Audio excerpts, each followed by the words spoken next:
Episode 16. Syukurlah dia sudah tertidur. Semoga ini adalah pertama dan terakhir kalinya kamu bertindak seperti ini, Asia. Kamu sangat menyayangimu. Diana mengelus kepala Asia dan keluar dari kamar dengan perlahan. Semoga apa yang terjadi hari ini tidak akan terulang lagi. Diana membuang dirinya ke sofa bergabung dengan yang lain di ruang tamu. Bagaimana keadaannya sekarang? Tanya Bobby. Sepertinya sudah lebih baik. Dia sudah tidur. Ucap Diana. Biarkan dia istirahat. Sungguh, aku tidak percaya kalau seorang Asia bisa melakukan hal seperti tadi, ujar Arman. Apa kita harus memberitahu Om Atmaja dan Tante Rita? Tanya Diana. Kamu ingin buat mereka panik? Dan Om Atmaja? Pasti dia akan sangat marah pada Asia. Aku rasa mereka tidak perlu tahu. Aku sudah memberitahu semua orang agar tutup mulut, ucap Bobby.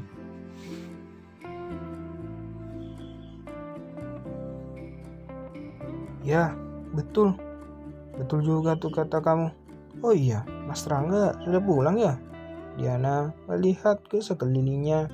Hanya ada Bobby dan Pak Tim. Iya sudah, jawab Agus. Kalau aku lihat ya, Mas Rangga itu jauh lebih cocok dengan Nona Bos dibanding Andre, ujar Ridwan. Sejak kapan lu pintar ngomong?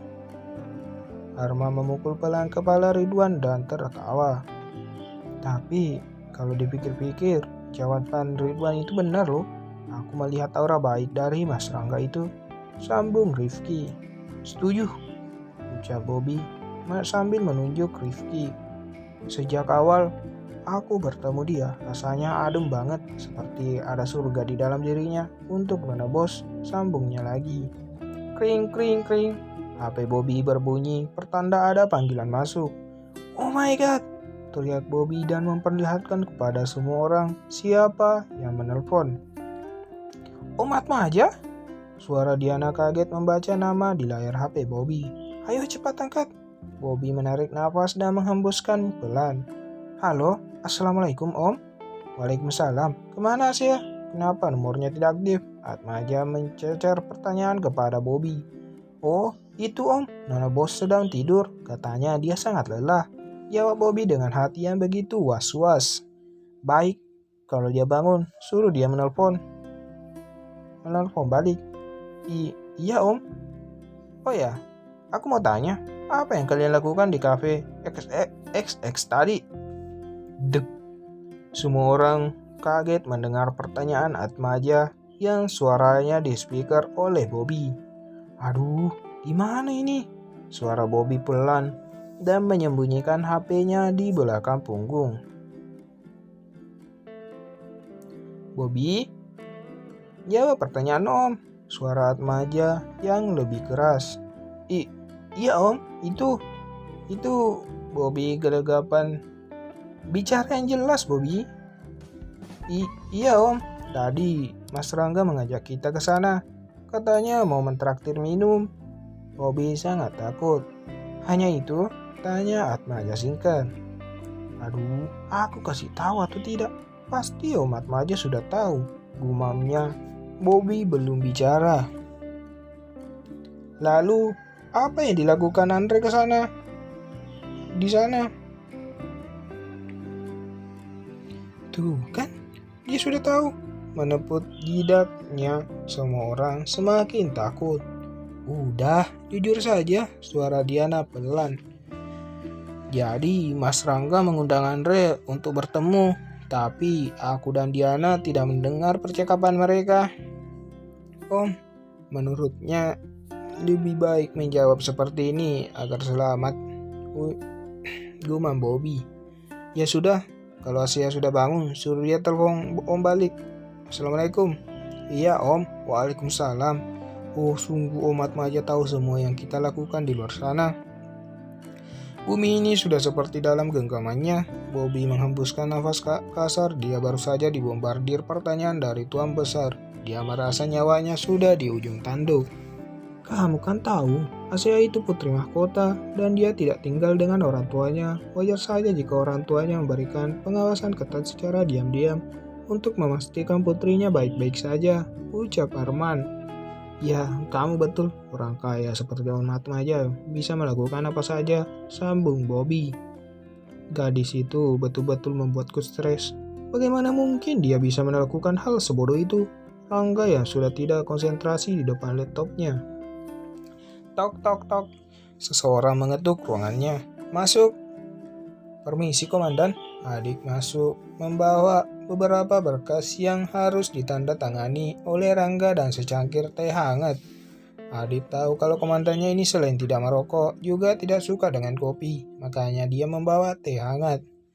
Ini berkas yang harus ditandatangani dan secangkir teh untukmu komandan.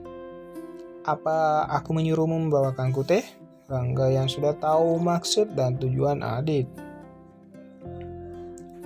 Kalau begitu, anggap saja aku memang sangat peduli padamu komandan, ucap Pak Adit. Aku tahu maksud dan tujuanmu. Duduk.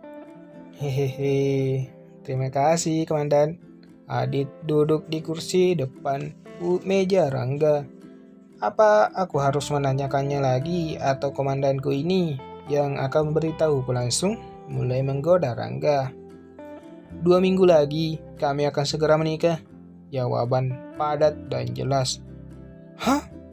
Serius bro? Selamat. Merai tangan Rangga. Aku adalah orang yang paling bahagia mendengar kabar ini. Akhirnya sahabatku ini akan menuju pelaminan. Masih terus mengoceh saking bahagianya. Sudah ngomongnya? Jaga sikapmu. Ini masih di kantor dan aku atasanmu. Siap komandan. Menaikkan tangannya bertanda hormat diikuti tawa kecil. Tapi aku melihat ada kegelisahan di wajahmu komandan. Aku tidak bahagia dengan pernikahan ini. Dia sama sekali bukan tipeku. Rangga memang sering terbuka dengan Adit. Hah? Kamu tidak menyukainya? Sungguh, kamu adalah lelaki paling angku di muka bumi ini. Tidak ada seorang pun lelaki yang akan menolaknya.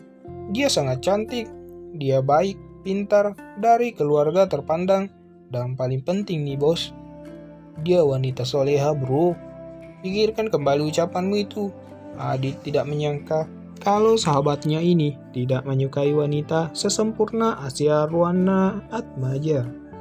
Dia wanita soleha yang ingin mengakhiri hidupnya. Cih, apa-apaan itu? Di mataku dia tetap gadis manja yang kekanak-kanakan. Gumam Rangga. Ini berkasnya. Menyerahkan berkas yang sudah ia tanda tangani kepada Adit agar Adit segera meninggalkan ruangan dia. Sangat stres hari ini.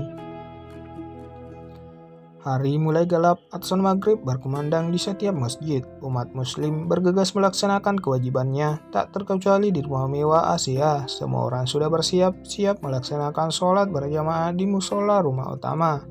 Aku panggil Asia dulu ya, semua. Mungkin dia sudah lebih baik sekarang, ucap Diana. Tok tok tok. Nada bos? Diana memanggil tapi tidak ada jawaban. Asia? Mulai panik karena masih tidak ada jawaban, langsung saja membuka pintu. Oh, syukurlah, ternyata dia sedang sholat. Gumamnya sambil tersenyum dan kembali turun ke bawah. Bagaimana Yan? Tanya Bobby. Dia sudah sholat. Jawab Diana. Syukurlah, ucap Sumi. Semua orang merasa lega. Ya sudah, ayo kita mulai, ucap Arman. Ridwan memimpin sholat karena dirinya lah yang memiliki suara paling merdu melantunkan ayat suci Al-Quran. Setelah sholat, semua kembali ke aktivitas masing-masing sementara para bibi menyiapkan makan malam. Aku panggil Asia makan malam ya. Diana kembali ke kamar. Tok tok tok. Masuk. Terdengar suara Asia dari dalam. Syukurlah kamu sudah lebih baik sekarang. Mendekati Asia yang duduk bersandar di tempat tidur dan masih menggunakan mukena. Asia kembali menangis dan memeluk Diana. Sungguh, aku sangat bodoh. Aku sudah gila. Hampir saja aku melakukan hal yang paling dibenci oleh Allah. Asia menangis sejadi-jadinya menyesali apa yang telah dia perbuat. Syukurlah, Asia, aku sudah kembali. Aku tahu yang tadi itu bukan dirimu. Memeluk erat dan menenangkan sahabatnya sekaligus bosnya itu. Ya sudah, kamu makan dulu ya. Aku suruh Bibi mengantarkan makananmu ke kamar. Aku ambilkan baju tidurmu dulu. Berjalan ke ruang ganti melewati pintu kaca yang masih berada di dalam kamar yang sama. Oh ya, tadi papa menelpon, tapi kamu masih tidur. Dia meminta kamu menelpon balik, memberikan nasihat baju ganti dan mengambil HP di meja lampu tidur dan mengaktifkannya. Tidak lama kemudian HP itu berdering ada panggilan masuk. Diana meraih HP yang disimpan kembali di meja tadi. Ya ampun sih, kamu tahu siapa yang menelpon? Asia hanya menatap Diana yang terlihat kaget. Mas Rangga, sambung Diana lagi. Jangan lupa like, subscribe, tekan loncengnya, dan terima kasih sudah menonton.